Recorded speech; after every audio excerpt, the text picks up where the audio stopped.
I've been helping my friend plan her wedding for months. We bought her dress together, brainstormed over color schemes and decor for her big day. I was so excited. She had told me that she was going to take care of all the bridesmaids' dresses and all I had to do was give her my measurements. Then, at her bachelorette party, she mentions that she's already had a dress fitting with the other bridesmaids. I was a bit flabbergasted they had done this without me and asked if they had a dress in my size, and she cut me off and said, "Oh, I'll get it sorted." Next thing I know, she's not responding to my texts or messages. I kept trying to tell myself she's just busy with wedding plans, but I couldn't help but feel like something was up. Now it's about 2 weeks before the wedding and I still have no bridesmaid's dress to wear. I contacted the maid of honor and asked what was going on, but I didn't get a response from her either. I woke up to a text from the bride this morning that said, "I'm sorry, I feel really bad for saying this, but I can't find a dress in your size. I even tried changing the whole dress style, but nothing I found would fit you. You're too big for all the sizes I could find. I don't think you can be a bridesmaid anymore." I feel completely shattered. I was really looking forward to this. My whole family knows I'm gonna be a bridesmaid and are really excited for me, and now I have to tell them I can't do it because I'm too fat to fit in a dress. This is an ongoing mess that continues to haunt me. My sister is recently engaged to her boyfriend of many years. He proposed to her at one of our family barbecues, and I was really happy for them until I saw the ring. My sister had hinted that her and her boyfriend were discussing tying the knot, and we discussed rings at length. I went online and searched for the type of ring she said she was interested in, and happened across a very unique and pretty ring on Etsy, but it had a fake middle stone. As soon as I saw the ring, I recognized it. Everyone knows they're supposed to spend at least 3 to 4 months pay on an engagement ring. He has a good paying job and 4 months wages for him would be at least 8 to 10K at an estimate. I know for a fact that this ring was $450. I waited until the proposal was over and asked the couple for a quiet word, but that had the opposite effect as I was overheard by the entire family. I told my sister I had seen her ring online and it wasn't a real diamond or even expensive. I accused her boyfriend of trying to cheap out of one of the most important gifts of her entire life. She burst into tears and said she gave him a budget of $400. She didn't want a real diamond. She's lost every piece of jewelry she's owned and she didn't want to be devastated by losing this if she ever does. Thought I was doing my sisterly duty by pointing out the fake ring. Am I the asshole for telling my sister? One time I had to babysit one of my neighbor's kids overnight. We're gonna call the kid Benny. The parents didn't really tell me anything when they left me alone with Benny, but they left me a note and they were like, "You can only open it in emergencies." So at this point, I'm alone with Benny. It's like 11 p.m. and I told Benny, I was like, "Dude, you should like get to bed. It's late." Then Benny starts getting really red and he's like, "No, we don't want to sleep alone. Sleep with us, please." I didn't know why Benny said us, but I was like, whatever, okay, like, yeah, I'll sleep in your room, like, it's fine. So fast forward a couple hours, it's like 3 in the morning at this point. This is the best part. Benny starts talking in his sleep and he's like, "Take her instead. You're not my friend anymore. I am not yours." And I try waking him up and I look at him and his eyes are wide open as he says this stuff. I was freaking out, so I went to go open the note. My sister-in-law and I have an agreement where she watches the kids 3 days a week and I watch hers 3 days a week. A couple of weeks ago, we had an argument, and the next day I brought my kids to her house and dropped them off and left. When I got to work, I had 20 missed calls, all from my sister-in-law saying I need to pick up the kids because she doesn't want to watch them due to our fight. And I had 45 minutes to get there or else she'll call the cops. It took me about an hour to get back to her house, but she already called the cops, so I had to stick around long enough to tell the officer that I didn't abandon my children, it was just miscommunication. I have since arranged for other childcare for my kids and I've been mostly ignoring her. However, she reached out and apologized and has asked if I'd be willing to go back to the old childcare arrangement. I work with kids. If I got abandonment on my record, I would never work in my field again, which she knew, and her calling the police was a massive overreaction. She said that if I checked my phone, talked to her that morning, or came back when I was supposed to, she would not have needed to call the police, and I did this to myself. I've told her that if she thinks I'm babysitting for her, she's delusional and she's on her own. Because of my refusal, it's looking like she may need to quit her job because my brother and her would pay more for a babysitter than they would earn from her working. My mom and brother are calling me an asshole because there was no consequence to her calling the police. This is why you have to pay attention to your kids and what they put in their pockets. So, about 3 years ago, my little girl was just a toddler. And we were at the park and I noticed there were some people like in the background like taking pictures or something, but I really didn't pay attention. An hour later passed. We decided to take a walk with my kid and my daughter's running. And then and so we're walking right behind her, and then she finds something and she puts it in her pocket. And I go, "What did you find, Mama?" She's like, "Oh," and she like puts it in her box. I'm like, "I'll check later." Well, like 30 minutes later, I see this lady crying.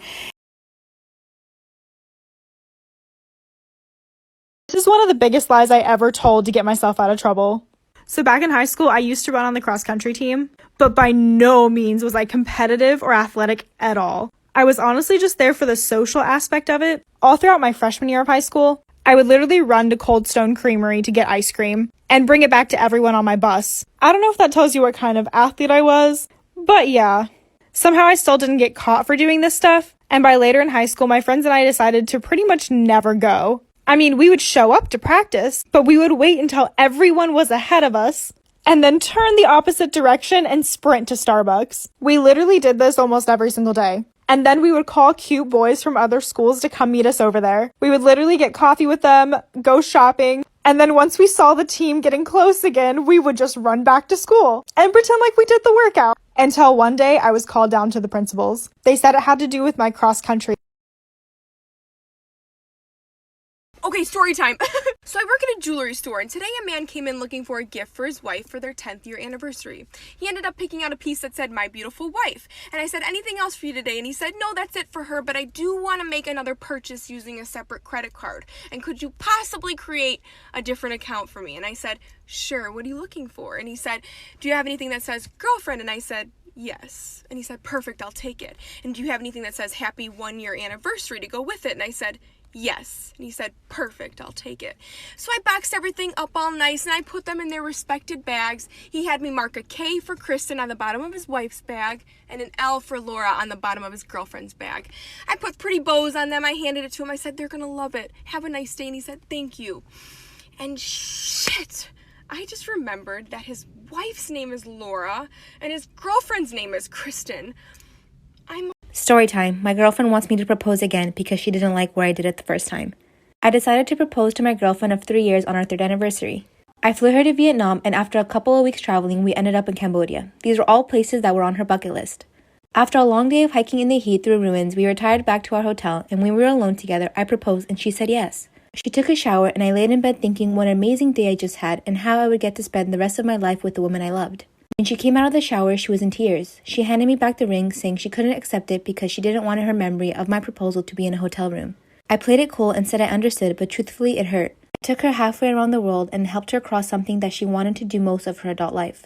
I felt that if she valued me, it wouldn't matter that the proposal wasn't exactly what she wanted. It was me and our future together she was saying yes to and not my delivery. If she found $1 million in a dumpster, she wouldn't throw it back because of where it came from. So she can't possibly value me or what I have to offer as an individual. I'm preparing to end things when we get back. But am I wrong? Should I do it over? I started dating this guy last February, and for Easter he invited me to his family's house, and I really wanted to make a good impression. He was like, "Don't worry, they'll love you. The only thing is that my mom is obsessed with her dog, so make sure you're nice to him." I'm like, "Of course I'm gonna be nice to her dog. I love dogs." So we get to his house, and the first thing we see is this loud yapping chihuahua running towards us. It's like missing patches of hair and has this really bad underbite, but I was like, "Oh, what a cutie." Mom's like, "Isn't he so cute? That's Peter. Who names a dog Peter?" So we go to the kitchen, and then all of a sudden Peter starts vigorously humping my leg. His little pink wiener comes out. The mom's like, "Oh, he does that." He keeps coming back and humping it. So I go to the bathroom, and in my purse I have this little lavender perfume oil that I rub all over my legs, hoping that Peter won't like the smell of lavender. I go back out, we sit down for dinner. Peter goes under the table and starts licking my legs for the entire dinner. So finally we go home, but then his mom calls the next day, and she's crying because she had to take Peter to the vet because he was throwing up all night. I felt so bad. That dog ingested way too much lavender oil, and it's definitely my fault, but I don't say anything. Peter ended up being fine. He fully recovered. I never went back to his house because I was avoiding Peter, tiny, horny chihuahua. I was a product of an affair between my mom and dad. My mom was already married and had a 1-year-old daughter. She wanted to abort me, but my dad begged her and paid her a hefty sum. She signed over all rights and I didn't see her for my 14 years of life. She recently contacted my dad saying she wanted to get to know me better, and he said it's entirely up to me. I was skeptical but decided to meet her. I've been talking to my mom's side for about 2 months when at a family gathering they all sat me down and said the reason they contacted me was because my half-sister was having kidney failure and was basically dying. At a loss for words, I got up and left. I told my dad and he said it's entirely up to me, but I should get tested just to see before I make my decision. So I did. When my mom found out, she thought this was me agreeing and told everyone the good news. I did a lot of thinking and I decided I would not be donating my kidney. This family had done nothing for me. The only reason they tried to get in contact was for my kidney. So I don't want anything to do with them. I got loads of hateful calls and messages but decided to stand by my decision. My stepsister called me and said I'm a douche for giving her false hope. People are saying I'm wrong because I can save a life. My stepsister did nothing wrong. But I feel so used. Am I the asshole for not giving my sister my kidney?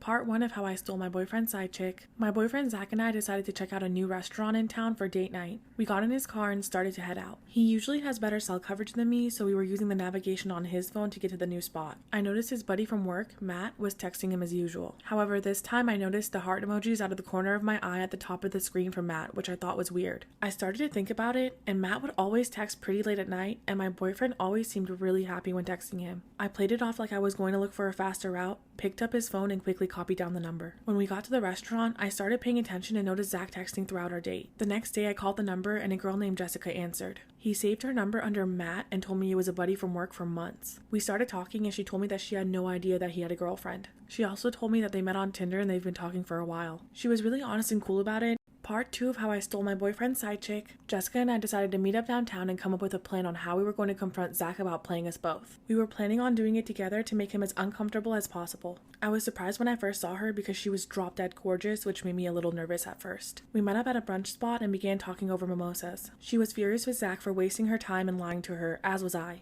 Everything she was saying was exactly how I felt. A few more mimosas in and she said, "We don't need him, we're way too cute for him anyways, especially you." That's when she grabbed my hand to comfort me. When she grabbed my hand, I got nervous and jokingly made a comment about how I'm done with men. Surprisingly, she agreed and said we should start dating women instead with a smile. We went shopping after brunch and ended up back at her place a few hours later drinking wine. A few glasses in, we began trying on and modeling some of the new clothes we bought. One thing led to another and we hooked up. We really hit it off and we stayed up all night talking and laughing. I went to her place again the next night and the night after that. We both ended up completely ghosting Zach and dating each other instead. I have a 16-year-old babysitter who watches my 4 and 8-year-old. She watches my kids from 9 to 7 from Monday through Saturday, so I asked if she liked anything stocked up in the pantry or the fridge. She mentioned that she really likes seltzer water and I bought them for the first month, but honestly, I forgot after a while and never kept any in the fridge. A few days ago, I bought hard seltzers for me and my husband and didn't think anything of it. While I'm at work, she messaged me to say if I can come home early because she's not feeling well. I asked her to try and hold out until the end of the day. Not too long after, she called me crying, saying that something was wrong and she had to go home. She was drunk clearly. She had drank the hard seltzers that were in the fridge. I told her to leave and she walked home. She called me the next day crying that she didn't know that the hard seltzers had alcohol in them. Both her parents were alcoholics and she was diagnosed with PTSD regarding alcohol. She never planned on drinking in general. I told her not to come back as she put my children in danger.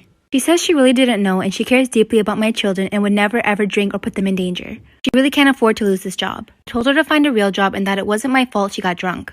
My husband says I'm being very rude and that she did try to reach out when she wasn't feeling well. And my kids are upset to see her go. My best friend is getting married. Neither of us have any sisters, so we're both the closest the other has to one. Her fiancé comes from an extremely mega Catholic family. She pulled me aside this past weekend and told me I wouldn't be able to go to the ceremony, which is in a traditional Catholic church. Her fiancé's parents, who are paying for almost all of the wedding, do not want anyone who is not baptized, no one with kids out of wedlock, and no unmarried couples who are living together. I have 2 children from 2 different people and I didn't marry either of their fathers. She said a lot of people are being uninvited to the ceremony, but I'm still welcome to come to the reception. That's just their demands for footing the bill for everything. I was fucking pissed. I'm used to being judged for being a young unmarried mom, but not by a person I trusted. I told her I won't be going to the wedding at all. Reception be damned. She started crying and said it wasn't her choice, but she couldn't change their minds. I told her she's a hypocrite because she's already slept with her fiancé, and if she really is choosing money for a single day over me and my kids who she claims she loves. She pretty much begged me to reconsider, but I told her I respected myself and my children too much for that. I know it was a hard choice for her to make, but I feel like shit being judged for my kids and my past choices. Am I the asshole for telling her I won't come to her wedding?